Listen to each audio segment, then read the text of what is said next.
9 फरवरी 2026 सोमवार। पहला पाठ राजाओं का पहला ग्रंथ अध्याय 8 पद संख्या 1 से 7 और 9 से 13। वे विधान की मंजूषा परम पावन मंदिर गर्भ में ले गए और प्रभु का मंदिर एक बादल से भर गया।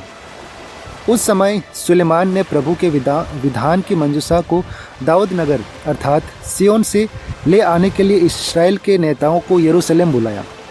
इसलिए एतानिम नामक महीने के पर्व के अवसर पर सब इस्राएली सुलेमान के पास एकत्र हो गए।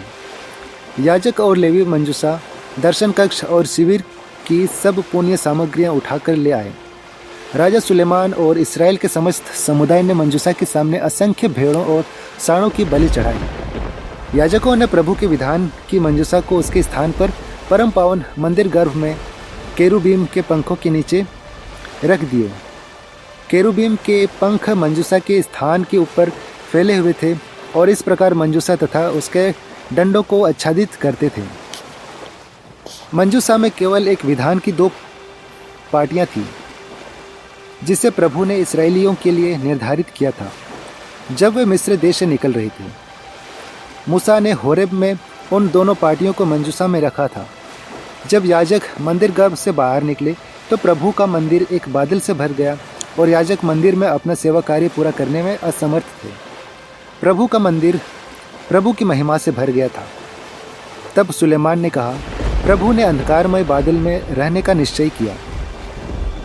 मैंने तेरे लिए एक भव्य निवास का निर्माण किया है, एक ऐसा मंदिर जहां तू सदा के लिए निवास करेगा। यह प्रभु की वाणी है। ईश्वर को धन्यवाद। अनुवाक्य। हे प्रभु, तू अपने स्थायी आवास को चल। हमने एफ्राता में मंजूषा के विषय में सुना और उसे येआरीम के मैदान में पाया। हम प्रभु के आवास को चले, हम उसके चरणों को दंडवत करें। अनुवाक्य। हे प्रभु, तू अपने स्थायी आवास को चल। हे प्रभु, तू अपनी तेजस्विनी मंजूषा के साथ अपने स्थायी आवास को चल। तेरे पुरोहित धार्मिकता के वस्त्र धारण करें और तेरे भक्त आनंद के गीत गाएं। हे प्रभु, अपने पास अपने दास दाऊद के कारण अपने अभिषिक्त को ना त्याग। अनुवाक्य। हे प्रभु, तू अपने स्थायी आवास को चल। जय घोष। हालेलुया। यीशु राज्य के सुसमाचार का प्रचार करते और लोगों की हर तरह की बीमारियां दूर करते थे। हालेलुया। संत मार्कुस के अनुसार आज का पवित्र सुसमाचार अध्याय 6 पद संख्या 53 से 56। समुद्र के उस पार गेनसरेत पहुंचकर उन्होंने नाव किनारे लगा दी। ज्यों ही वे भूमि पर उतरे, लोगों ने यीशु को पहचान लिया और वे उस सारे प्रदेश में दौड़ते हुए आए। जहाँ कहीं यीशु का पता चलता था, वहाँ वे चारपाइयों पर पड़े रोगियों को उनके पास ले आते थे। गांव, नगर या बस्ती, यीशु जहाँ कहीं भी जाते थे, वहाँ लोग रोगियों को चौकों पर रख कर अनुनय विनय करते थे कि वह उन्हें अपने कपड़े का पल्ला भर छूने दे। जितनों ने उनका स्पर्श किया, वे सब के सब चंगे हो गए। यह हमारे प्रभु यीशु ख्रिस्त का सुसमाचार है। हे ख्रिस्त, तेरी स्तुति हो। तो आइए आज के हम इन पाठों पर मनन चिंतन करते हैं और इसे हम सुनेंगे फादर पोल राज के द्वारा। और वो बताते हैं आज का जो हमारा सुसमाचार है मार्कुस अध्याय 6 53 से 56, उस पर विचार करते हैं, जहाँ यीशु और उनके शिष्य गेनसरेत पहुँचते हैं और लोग उन्हें पहचान लेते हैं, अपने बीमारों को चंगा होने के लिए लाते हैं। इस साधारण लेकिन गहरे अंश में हम विश्वास और चिकित्सा के बीच एक शक्तिशाली संबंध को देखते हैं। यीशु, आशा का प्रकाश, गेनसरेत में प्रवेश करते हैं और लोग उनकी ओर भागते हैं। वे उनके कार्य, उनके ठीक करने की क्षमता से गहरा विश्वास प्रकट करते हैं।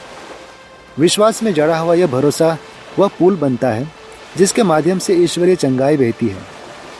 उनके विश्वास में हम एक तर्क का संबंध पाते हैं कि विश्वास चमत्कारों से पहले आता है।